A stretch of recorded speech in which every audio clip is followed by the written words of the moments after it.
แล้วก็อาจจะขอกระป๋องขอขอน้ำแต่ว่ากระป๋องมาตรฐานอาจจะหายากอย่างนี้เป็นกระป๋องอะไรก็ได้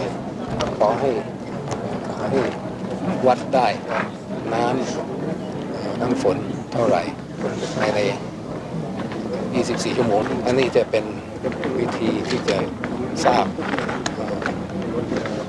เตือนเป็นสัญญาณเตือนภัยว่าที่นี่เขาจะต้องปฏิบัติอย่างไรโดยเฉพาะหน้าที่มีฝนตกมาอย่างปีที่แล้วถ้ามีสัญญาณเตือนภัยก็สามารถที่จะแก้ไขได้มากขึ้นน้ำไม่ต้องท่วมต้อง2 เมตรในเมือง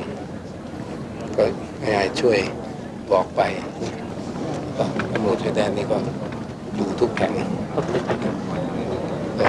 ขอบคุณ